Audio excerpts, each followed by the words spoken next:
शुक्ल जी ने भक्ति काल को पूर्व मध्यकाल कहा। इसका समय संवत 1375 से 1700 ईस्वी तक माना। भक्ति काल का विभाजन इस प्रकार किया, यही विभाजन सर्वमान्य है। भक्ति काल को इन्होंने दो विभागों में विभाजित किया, निर्गुण धारा और सगुण धारा। निर्गुण धारा के दो उपभागों में विभाजित किया, ज्ञानाश्री और प्रेम मार्ग। ज्ञानाश्री संत शाखा, प्रेम मार्गी को सूफी शाखा के नाम से जाना गया। सगुण धारा को राम भक्त शाखा और कृष्ण भक्त शाखा के नाम से विभाजित किया। इस काल को 6 प्रकरणों में इस प्रकार बांटा गया। प्रकरण 1, जिसमें भक्ति काल का सामान्य परिचय दिया गया। प्रकरण 2, निर्गुण धारा और ज्ञान श्रवी शाखा का उल्लेख किया गया। प्रकरण 3 में निर्गुण धारा, प्रेम मार्गी सूफी शाखा का उल्लेख किया गया। प्रकरण 4, सगुण धारा, राम भक्ति शाखा का उल्लेख है और प्रकरण 5 में सगुण धारा, कृष्ण भक्ति शाखा का उल्लेख मिलता है। प्रकरण 6 में सगुण धारा भक्ति काल की पुष्कल रचनाओं का उल्लेख किया। प्रकरण 1, सामान्य परिचय। इस प्रकरण में शुक्ल जी ने भक्ति काल के उदय की व्याख्या करते हुए उसकी सामान्य प्रवृत्तियों का संक्षिप्त विवरण दिया है। भक्ति काल की राजनीतिक परिस्थितियाँ इस प्रकार थी। देश में मुसलमानों का राज प्रतिष्ठित हो जाने पर हिंदू जनता के हृदय में गौरव, गर्व और उत्साह के लिए अवकाश न रह गया। उसके सामने ही उसके देव मंदिर गिराए जाते, देव मूर्तियाँ तोड़ी जाती और पुरुषों के पास अपमान सहने के अलावा कुछ न था और वे कुछ भी नहीं कर सकते थे। ऐसी दशा में अपनी वीरता के गीत न तो गा सकते थे, न ही बिना लज्जित हुए सुन सकते थे। आगे चलकर जब मुस्लिम साम्राज्य दूर तक स्थापित हो गया, तब परस्पर लड़ने वाले स्वतंत्र राज्य भी नहीं रह गए। इतने भारी राजनीतिक उलटफेर के पीछे हिंदू समुदाय पर बहुत दिनों तक उदासी छाई रही। अपनी पौरुष से हताश जाति के लिए भगवान की शक्ति और करुणा की और ध्यान ले जाने के अतिरिक्त दूसरा मार्ग ही क्या था। भक्ति काल की धार्मिक परिस्थितियों के विषय में लिखा है, ब्रजयानी, सिद्ध कपालिक आदि इसके पूर्वी भागों में और नाथपंथी जोगी पश्चिम भागों में रमते चले आ रहे थे। इसी बात से इसका अनुमान हो सकता है कि सामान्य जनता की धर्म भावना कितनी दबती जा रही थी। उसका हृदय धर्म से कितना दूर हटता चला जा रहा था। भक्ति के संदर्भ में दक्षिण व उत्तर भारत का संबंध। शुक्ल जी कहते हैं, भक्ति का जो सोता दक्षिण की ओर से धीरे धीरे उत्तर की ओर पहले से ही आ रहा था, उसी राजनीतिक परिवर्तन के कारण शून्य पड़ते हुए जनता के हृदय में फैलने के लिए पूरा स्थान मिला। भक्ति के आंदोलन की जो लहर दक्षिण से आई, उसी ने उत्तर भारत की परिस्थिति के अनुरूप हिंदू मुसलमान दोनों के लिए एक समान भक्ति मार्ग की भावना कुछ लोगों में जगाई। धर्म साधना के विषय में शुक्ल जी के कुछ महत्वपूर्ण मत रहे। धर्म का प्रवाह कर्म, ज्ञान और भक्ति इन तीनों धाराओं में चलता है। इन तीनों के सामंजस्य से धर्म अपनी पूर्ण सजीव दशा में रहता है। किसी एक के भी अभाव से वह विकलांग रहता है। कर्म के बिना वह लूला लंगड़ा, ज्ञान के बिना अंधा और भक्ति के बिना हृदय विहीन क्या निष्प्राण रहता है। ज्ञान के अधिकारी तो सामान्य से बहुत अधिक समुन्नत और विकसित बुद्धि के कुछ थोड़े से विशिष्ट व्यक्ति ही होते हैं। कर्म और भक्ति ही सारी जन समुदाय की संपत्ति होती है। साधना के जो 3 अवयव कर्म, ज्ञान और भक्ति कहे गए हैं, वे सब काल पाकर दोषग्रस्त हो सकते हैं। कर्म अर्थशून्य, विधि विधानों से निकम्मा हो सकता है। ज्ञान रहस्य और गुहा की भावना से पाखंडपूर्ण हो सकता है और भक्त इंद्रियोपभोग की वासना से कुलसित हो सकती है। भक्ति की निष्पत्ति श्रद्धा और प्रेम के योग से होती है। जहाँ श्रद्धा या पूज्य बुद्धि का अवयव जिसका लगाव धर्म से होता है छोड़कर केवल प्रेम लक्षणा भक्ति ही ली जाएगी, वहाँ वह अवश्य विलासिता से ग्रस्त हो जाएगी। हिंदी साहित्य के आदिकाल में कर्म तो अर्थ सोन विधि विधान तीर्थाटन और पर्व स्नान इत्यादि के संकुचित घेरे में पहले से बहुत कुछ बद्ध चलता था। धर्म की भावनात्मक अनुभूति या भक्ति जिसका सूत्रपात महाभारत काल में और विस्तृत पुराणों में हुआ, कभी कहीं दबती कभी कहीं उभरती किसी भी रूप में चली आ रही थी। सिद्धिनाथों की कर्म संबंधी अवधारणा की आलोचना करते हुए लिखा है, उनका उद्देश्य कर्म को उस तंग गड्ढे से निकालकर प्रकृत धर्म के खुले क्षेत्र में लाना न था, बल्कि एक बारगी किनारे धकेल देना था। जनता की दृष्टि को आत्मकल्याण और लोक कल्याण विधायक सच्चे कर्मों की ओर ले जाने के बदले उसे वे कर्म क्षेत्र ही हटाने में लग गए थे। उनकी वाणी तो गुहा रहस्य और सिद्धि लेकर उठी थी। अपनी रहस्यदर्शिता की धाक जमाने के लिए बाह्य जगत की बातें छोड़ घट के भीतर के कोठों की बातें बताया करते थे। भक्ति प्रेम और हृदय के प्रकृत भाव को अंतर साधना में कोई स्थान न था। मंत्र तंत्र उपचार और अलौकिक सिद्धियों आदि के माध्यम से ईश्वर प्राप्ति के मार्ग को लक्ष्य करते हुए तुलसीदास ने लिखा है, गोरख जगायो जो भगत भगायो लोग। कालदर्शी भक्त कवि जनता के हृदय को संभालने और लीन रखने के लिए दबे हुए भक्त को जगाने लगे। क्रमशः भक्ति का प्रभाव ऐसा विकसित और प्रबल होता गया कि उसकी लपेट में केवल हिंदू जनता ही नहीं, देश में बसने वाला चाहे हृदय मुसलमान में से भी न जाने कितने आ गए। प्रेम स्वरूप ईश्वर को आगे लाकर भक्त कवियों ने हिंदू और मुसलमानों दोनों को मनुष्य के सामान्य रूप में दिखाया और भेदभाव के दृश्यों को हटाकर पीछे कर दिया। देश में सगुण और निर्गुण नाम से भक्ति काव्य की दो धाराएं विक्रम की 15वीं शताब्दी के अंतिम भाग से लेकर 17वीं शताब्दी के अंत तक समानांतर चलती रही। भृगु धारा को दो शाखाओं में विभक्त किया गया, ज्ञान मार्गी शाखा और शुद्ध प्रेम मार्गी शाखा। ज्ञानाश्रय शाखा के संदर्भ में कुछ महत्वपूर्ण बिंदु शुक्ल जी ने दिए। नामदेव की रचना के आधार पर यह कहा जाता है कि निर्गुण पंथ के लिए मार्ग निकालने वाले नाथ पंथ के योगी और भक्त नामदेव थे। जहाँ तक पता चलता है कि निर्गुण मार्ग के निर्दिष्ट प्रवर्तक कबीरदास ही थे। यह शाखा भारतीय ब्रह्मज्ञान और योग साधना को लेकर तथा उसमें सूफियों के महत्व को मिलाकर उपासना क्षेत्र में अग्रसर हुई और सगुण के खंडन में उसी जोश के साथ तत्पर रही।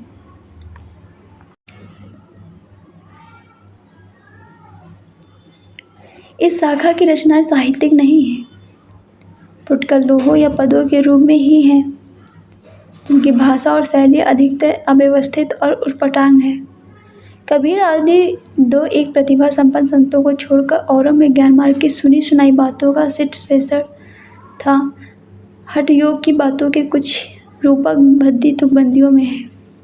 भक्ति रस में मग्न करने वाली सरसता भी बहुत कम पाई जाती है। बात यह है कि इस पथ का प्रभाव शिष्ट और शिक्षित जनता पर नहीं पड़ा, क्योंकि इसके लिए ना तो इस पंथ में कोई नई बात थी, ना नया आकर्षण। संस्कृत बुद्धि, संस्कृत हृदय और संस्कृत वाणी का वह विकास इस शाखा में नहीं पाया जाता था जो शिक्षित समाज को अपनी ओर आकर्षित करता। अशिक्षित और निम्न श्रेणी की जनता पर इन संत महात्माओं का भारी उपकार है। उच्च विषयों का कुछ आभास देकर आचरण की शुद्धता पर जोर देकर, आडंबरों का तिरस्कार करके, आत्मगौरव का भाव उत्पन्न करके इन्होंने उसे ऊपर उठाने का स्तुति प्रदान किया। पाश्चात्यों ने इन्हें जो धर्म सुधारक की उपाधि दी, वह इसी बात को ध्यान में रखकर प्रेम गाथा लिखने वाले शुद्ध प्रेम मार्गी सूफी कवियों के विषय में ये बातें कही गई। इनकी प्रेम गाथाएं वास्तव में साहित्य कोटि के भीतर आती हैं। इस शाखा के सब कवियों ने कल्पित कहानियों के द्वारा प्रेम मार्ग का महत्व दिखाया है। इन साधक कवियों ने लौकिक प्रेम के बहाने उस प्रेमत्व का आभास दिया है जो प्रियतम ईश्वर से मिलने वाला है। इन प्रेम कहानियों का विषय तो वही साधारण होता है, अर्थात किसी राजकुमार का किसी राजकुमारी के अलौकिक सौंदर्य की बात सुनकर उसके प्रेम पागल और घर बार छोड़कर निकल पड़ना तथा उनके कष्ट आपत्तियां झेलकर अंत में उस राजकुमारी को प्राप्त करना पर प्रेम की पीर की व्यंजना होती है। वह इस विश्वव्यापक रूप में होती है कि वह प्रेम इस लोक से परे दिखाई पड़ता है। सूफी कवियों ने जो कहानियाँ ली हैं वह सब हिंदुओं के घर में बहुत दिनों से चली आती कहानियाँ हैं, जिनमें आवश्यकता अनुसार उन्होंने कुछ हेर फेर किया। कहानियों का मार्मिक आधार हिंदू है। मनुष्य के साथ पशु पक्षी और पेड़ पौधों की भी सहानुभूति शोध में बद्ध दिखाकर एक अखंड जीवन समिट कर आभास देना हिंदू प्रेम कहानियों की विशेषता है। मनुष्य के घोर दुख पर वन के वृक्ष भी रोते हैं, पक्षी भी संदेशे पहुंचाते हैं। यह बात इन कहानियों में मिलती है। शिक्षितों और विद्वानों की काव्य परंपरा में यद्यपि अधिकतर आश्रयदाता राजाओं के चरित्रों और पौराणिक या ऐतिहासिक आख्यानों की ही प्रवृत्ति थी, और साथ ही कल्पित कहानियों का भी चलन था। इसका पता लगता है कि जैसे ईश्वरदास की सत्यवती कथा।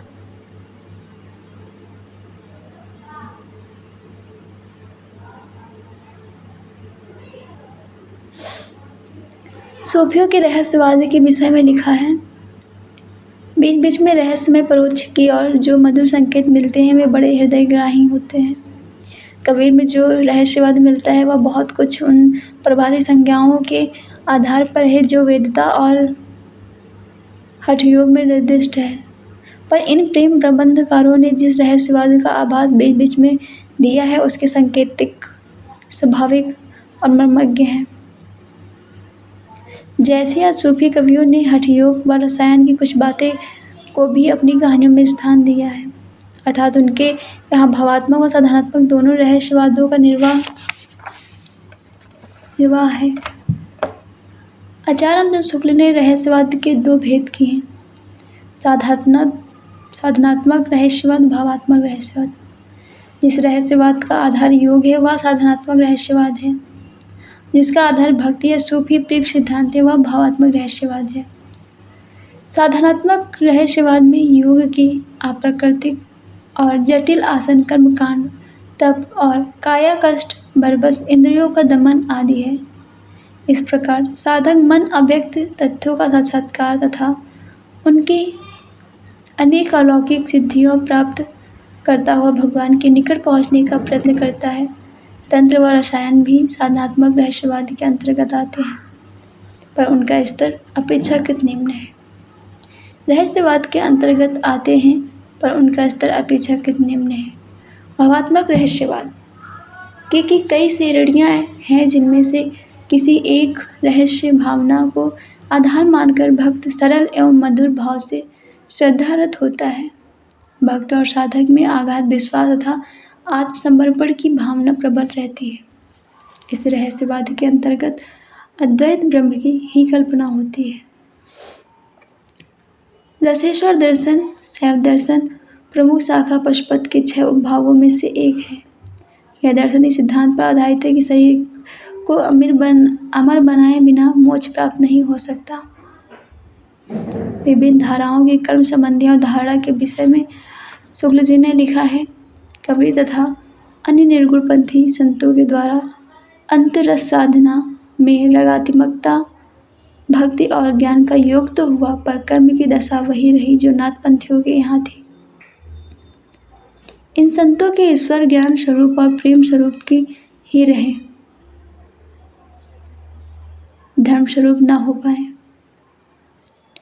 ईश्वर के धर्म स्वरूप को लेकर, उस स्वरूप को लेकर जिसकी रमणीय अभिव्यक्ति लोक की रक्षा और रंजन में होती है, प्राचीन वैष्णव भक्ति के राम भक्त शाखा उठी। कृष्ण भक्त शाखा केवल प्रेम स्वरूप ही लेकर नई उमंग से फैली। भक्ति काल में मिलने वाले प्रेमत्व को लेकर देखा। कबीर का ज्ञान पक्ष तो रहस्य और गुहा की भावना से विकृत मिलेगा, पर सूफियों में जो प्रेमत्व उन्होंने लिखा है वह सूफियों के यहाँ चाहे काम वासना ग्रस्त हो पर निर्गुण पंथ में अविकृत रहा है। यह निसंदेह प्रशंसा की बात है। वैष्णव की कृष्ण भक्ति शाखा ने केवल प्रेम लच्छा भक्ति ली, फल यह हुआ कि उसने अश्लील विलासिता की प्रवृत्ति जगाई। राम भक्ति शाखा में राम भक्ति सर्वांगीण रही, इससे वह विकृत न हो पाई। तुलसी की भक्ति पद्धति में कर्म, धर्म और ज्ञान का पूरा सामंजस्य और समन्वय रहा। सगुणोपासक भक्त भगवान के सगुण और निर्गुण दोनों रूपों को मानते थे, पर भक्ति के लिए सगुण रूप ही स्वीकार करता है।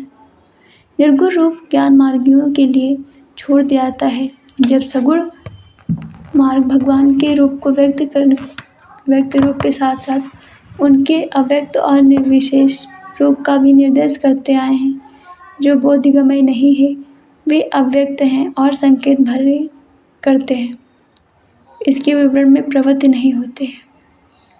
प्रकरण 2 निर्गुण धारा ज्ञानाश्रवी शाखा। इस प्रकरण में ज्ञानाश्रवी शाखा के प्रमुख कवियों का वर्णन किया गया है। कवियों को इस क्रम में रखा गया है कि कबीर, रैदास, रविदास, धर्मदास, गुरु नानक, दादू दयाल, सुंदरदास, मलूकदास, अक्षर अनन्य है।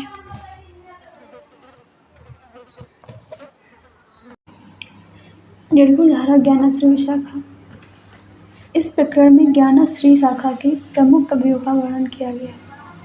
कवियों को इस क्रम में रखा गया: कबीरदास, रविदास, धर्मदास, गुरु नानक, दादू दयाल, सुंदरदास, मलूकदास, अक्षर अनन्य। शुक्ल जी ने एक बात स्पष्ट की कि निर्गुण पंथ के संतों के संबंध में यह अच्छी तरह समझ रखना चाहिए कि उनमें कोई दार्शनिक व्यवस्था देखने का प्रयत्न व्यर्थ है। उन पर द्वैत, अद्वैत, विशिष्टता, द्वैत आदि का आरोप करके वर्गीकरण करना दार्शनिक पद्धति की अनभिज्ञता प्रकट करेगा। उनमें जो थोड़ा बहुत भेद दिखाई पड़ेगा वह उन अवयवों का न्यूनता या अधिकता के कारण जिनका मेल करके निर्गुण पंथ चला है। कबीर रामानुजा की शिष्य परंपरा में होते हुए भी रामानंद जी की भक्ति का एक अलग उदार मार्ग निकाल रहे थे, जिसमें जाति पाति का भेद और खान पान का आचार दूर कर दिया गया था। अतः इसमें कोई संदेह नहीं है कि कबीर को राम नाम रामानंद जी से ही प्राप्त हुआ, और आगे चलकर कबीर के राम रामानंद के राम से भिन्न हो गए। कबीर ने दूर दूर तक देशाटन किया, हठ योगियों तथा सूफी मुसलमान फकीरों को भी सत्संग किया, अतः उनकी प्रवृत्ति निर्गुण उपासना की ओर दृढ़।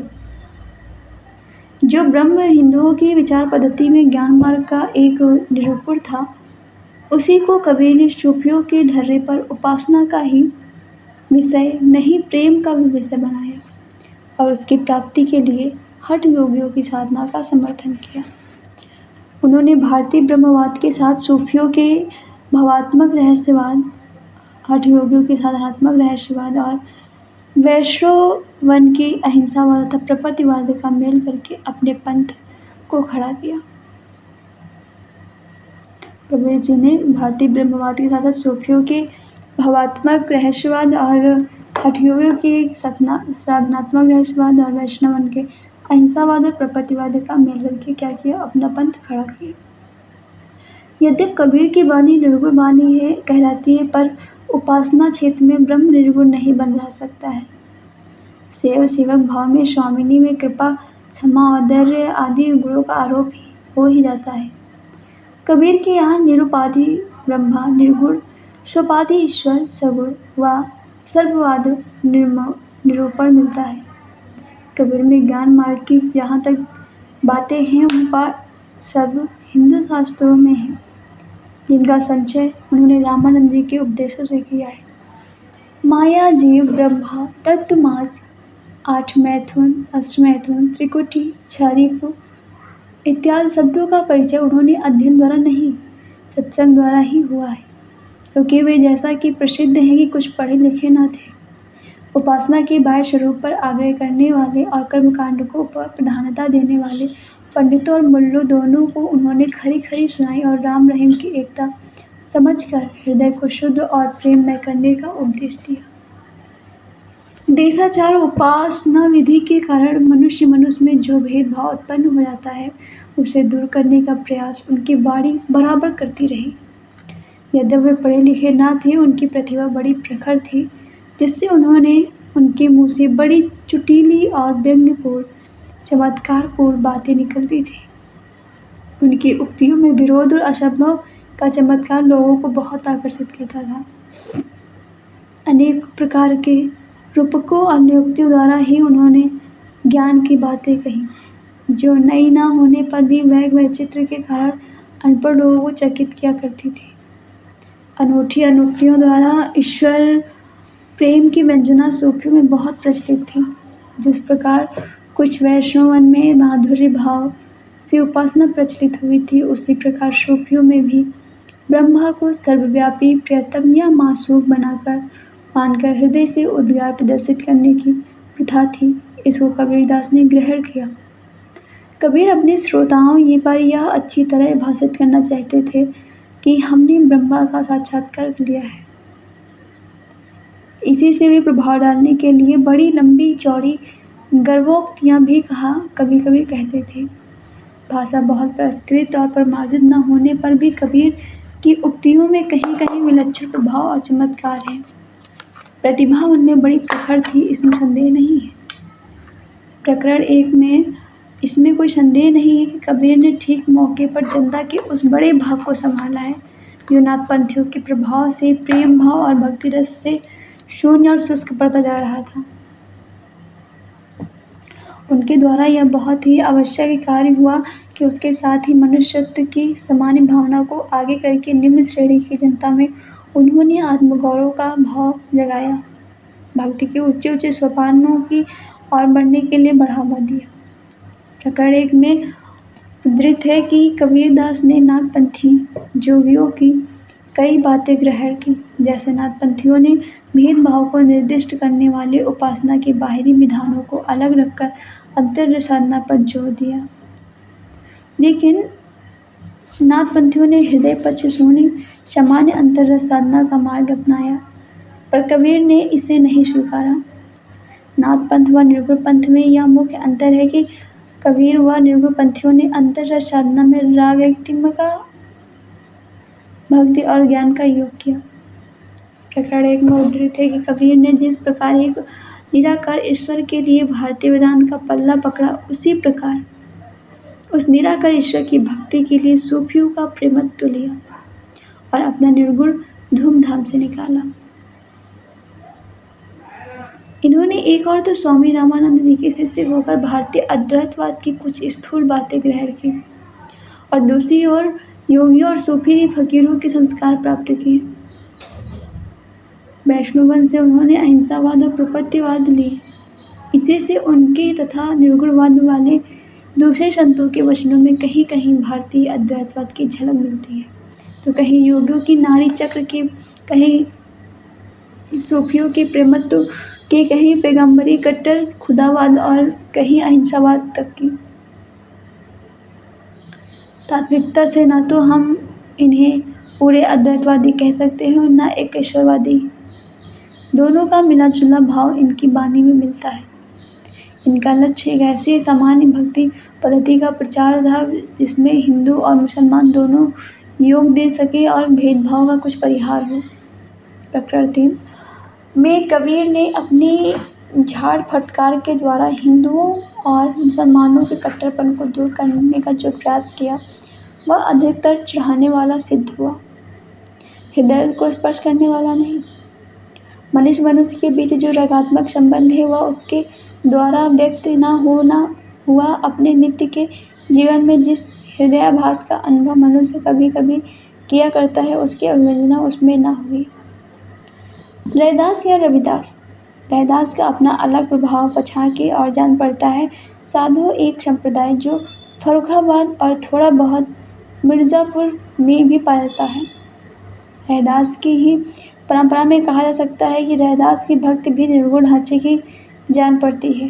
कहीं तो वे अपने भगवान को सब में व्यापक देखते हैं, कहीं कबीर की तरह परात्पर की ओर संकेत करते हैं। धर्मदास। कबीर के मुख से मूर्ति पूजा, तीर्थाटन, देवार्चन आदि का खंडन सुनकर इनका झुकाव निर्गुण संत मत की ओर हुआ। अंत में इन्होंने कबीर से सत्यनाम की दीक्षा लेकर उनके प्रधान शिष्यों में हो गए और संवत 1576 में कबीरदास के परलोकवासी होने पर उनकी गद्दी इन्हें मिली। इनकी रचना थोड़ी होने पर भी कबीर की अपेक्षा अधिक सरल भाव लिए हुए हैं। इसमें कठोरता और कर्कशता नहीं है। इन्होंने पूर्वी भाषा का ही व्यवहार किया। इन्होंने अनुक्तियों के व्यंजक चित्र अधिक मार्मिक हैं क्योंकि इन्होंने खंडन मंडन से विशेष प्रयोजन न रखकर प्रेमत्व को ही ले रखकर अपनी वाणी का प्रसार किया। गुरु नानक आरंभ से ही भक्त थे, अतः उनके ऐसे मत की ओर आकर्षित होना स्वाभाविक था कि जिसकी उपासना का स्वरूप हिंदू और मुसलमानों दोनों को समान रूप से ग्राह्य हो। उन्होंने घर बार छोड़कर बहुत दूर दूर के देशों में भ्रमण किया, जिससे उपासना का समान स्वरूप स्थिर करने में बड़ी सहायता मिली। अंत में कबीरदास की निर्गुण उपासना का प्रचार उन्होंने पंजाब में आरंभ किया और वे सिख संप्रदाय आदि के गुरु बन गए।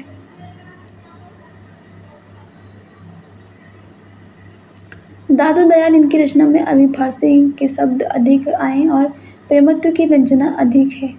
घट के भीतर के रहस्य प्रदर्शन की प्रवृत्ति इनमें बहुत कम है।